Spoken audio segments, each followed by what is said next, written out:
પાદરા તાલુકામાં અંધશ્રદ્ધાના નામે લોકોને લૂંટવાનો ચોંકાવનારો કિસ્સો સામે આવ્યો છે। પાદરાના સ્ટેશન વિસ્તારમાં છેલ્લા ઘણા સમયથી એક ભૂવો વિવિધ દાવાઓ કરીને લોકો સાથે છેતરપિંડી કરતો હોવાના આક્ષેપો સામે આવ્યા છે। આ ભૂવો પોતે એવા દાવા કરતો હતો કે તે ચોરોને બેંક લૂંટવામાં મદદ કરી શકે અને તેઓ ક્યારેય પકડાશે નહીં। ઉપરાંત સંતાન પ્રાપ્તિ જેવી સંવેદનશીલ બાબતોમાં લોકોને ભરોસો આપીને લાખો રૂપિયાની માંગ કરતો હતો। મળતી માહિતી મુજબ આ ઢોંગના નામે અનેક લોકોથી નાણાં ઉપરાંત એસી, ફ્રીજ અને ટીવી જેવી ઇલેક્ટ્રોનિક વસ્તુઓ પણ પડાવી લેવામાં આવી હોવાના આક્ષેપો છે। આ સમગ્ર મામલે વિજ્ઞાન જાથાની ટીમ સ્થળ પર પહોંચી કાર્યવાહી હાથ ધરી હતી। તેમની હાજરી અને તપાસ બાદ આ ઢોંગનો પર્દાફાશ થયો છે, જેના પગલે આવા ભૂવાઓમાં ભારે ફફડાટ જોવા મળી રહ્યો છે। સ્થાનિકોમાં પણ જાગૃતિ વધતી જોવા મળી રહી છે અને અંધશ્રદ્ધા સામે અવાજ ઉઠાવવાની શરૂઆત થઈ છે। લોકો હવે આવા ભ્રામક દાવાઓથી દૂર રહે અને વૈજ્ઞાનિક દ્રષ્ટિકોણ અપનાવે તેવી અપીલ કરવામાં આવી રહી છે કે ભાઈ આ પ્યાલી તું આલીશ તો જ માતા તાર પર રાજી થશે અને સુખી થશે। આ શબ્દ વાપરેલો હતો અને આ માતા પર હાથ મેલીને કહેવા તૈયાર છું કે આ શબ્દ વાપરેલો। અમે બરબાદ થઈ ગયેલા, અમે રોડ પર આવી ગયા છે ભાઈ। અત્યારે અમે માંડ સુખી થયા છે, માંડ મને નોકરી મળી છે અને હવે માંડ ઉભા થયા છે અમે। બાકી અહીં આવીને અમે 6 મહિના મને બહુ બરબાદ કરી દીધા છે। તમે પોલીસ સ્ટેશન આવજો। તમારું નામ છે ને શું ઘટના છે? નમસ્તે, હું જીતેન્દ્ર પ્રજાપતિ, હું બરોડા રહું છું। હાલ પાદરાનો જ વતની છું અને મને આવી રીતના અહીંયા આગળ હું આવતો હતો કે ભાઈ ચાલ આવો આપણું કંઈક ભલું થાય। અમે એવી આશાએ આવતા હતા કે કદાચ આનું આટલું બધું નામ છે તો આપણે કંઈક કામ કરી આવીએ। તો મેં આવતો હતો, એમના પગે પડતો હતો, બધું કરતો હતો। તો એક દિવસ એમને ધૂણીને એવું કીધું કે બેટા મને તારો ચાંદીનો ગ્લાસ જોવો છે પ્યાલી માટે દારૂ પીવા। તો આ પ્યાલીનો ચાંદીનો ગ્લાસ મેં મારી વાઈફ તે વખતે પેલું માસિક પીરિયડ જે આવે છે લેડીઝને એ ટાઈમ પર હતી એટલે એ ટાઈમે મેં જો ઝઘડો કર્યો કે ચાંદીનો ગ્લાસ આપણા ઘરમાં છે તો તું લાય, માતાએ માગ્યો છે, કદાચ આપણું ભલું થઈ જાય। એટલે મેં મારી વાઈફ જોડે ઝઘડો કરીને આ ગ્લાસ મેં ઘનશ્યામ ભુવાજીને આલ્યો હતો અને ઘનશ્યામ ભુવાજીએ ધૂણીને એવું કીધું કે જા બેટા તારું ભલું થઈ। પણ મેં બહુ દુઃખી થઈ ગયો અને ત્યાર પછી મારી બહુ જ ખરાબ પડતી આવી। મારા ઘરમાં ચા મેળવાની બી પોફા હતા, પણ અત્યારે ભગવાનની દયાથી હું સારા પંથ પર ચાલી ગયો અને બધું છોડી દીધું, બધું કમ્પ્લીટ કરીને અને હું અત્યારે માતાજીના પંથ પર ચાલું છું તો મને સુખી છું। શું મનોકામના લઈને તમે આગળ આવતા? હું સારું થવા માટે કે મારા ઘરમાં કંઈ પરિવર્તન આવે, હું કંઈક આગળ પ્રગતિ કરું કે તને સારી નોકરી મળશે। તો નોકરી મને ડૉક્ટરની ત્યાં લાગેલી મેં વાઘોડિયા રોડ પર। તો વાઘોડિયા રોડ પર હું નોકરી કરતો હતો, મને આ ભુવાજી એવું કીધું કે નોકરી ના કરીશ કે છે કારણ કે દવાખાનામાં નોકરી કરેલો વ્યક્તિ અહીંયા આગળ આવો ના જોઈએ કે મને આવું કીધું। એટલે પછી મેં ત્યાંની નોકરી બી છોડી દીધી। કયો વિસ્તાર છે, કોણ છે? આ રામ ટેકરી કહેવામાં આવે છે, સ્ટેશનવાળો વિસ્તાર છે અને ઘનશ્યામ ભુવાજી। મારું નામ રાજ છે।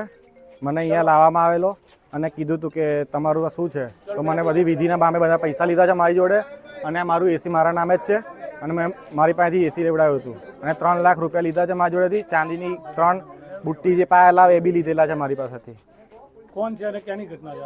આ ઘટના છે પાદરા રામનગરની ટેકરી, પાદરા સ્ટેશન રોડ। ઘનશ્યામ ભુવાજી રાજા મેલેડિયા નામથી પ્રખ્યાત છે। ઇન્સ્ટાગ્રામ પર બહુ વિડીયો વાયરલ કરે છે અને જેને તેને વસ્તાની બાધા આલે છે। તો વસ્તાની બાધા કેવી રીતે આપે છે, પહેલો પ્રશ્ન એ છે। શું નામ છે તમારું, શું ઘટના હતી? મારું નામ હિતેશા હસમુખભાઈ વિસાવડિયા છે।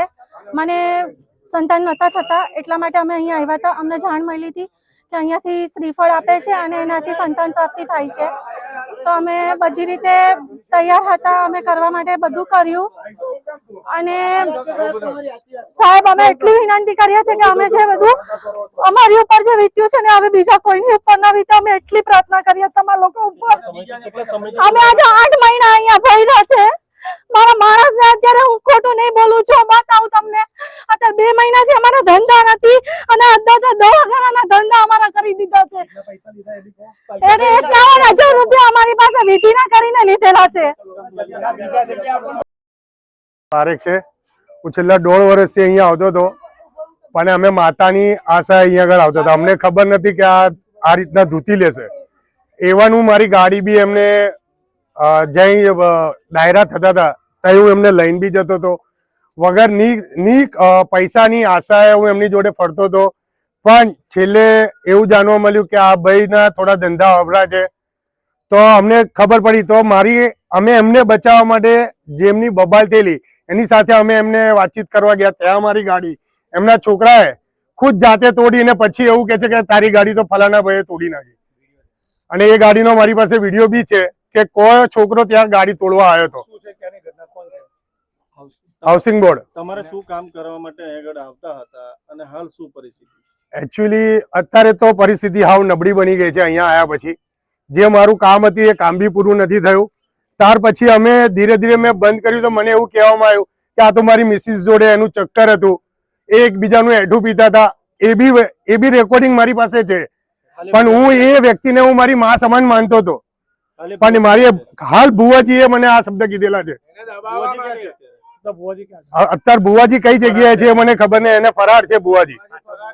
સાચો ભુવો હોત અને સાચી માતા આવતી હોત તે હાજર અહીંયા ઉભા રહેવા જોઈએ, ભાગી ના જવા જોઈએ જો ખરેખર એમને માતાજી આવતી હોત તો.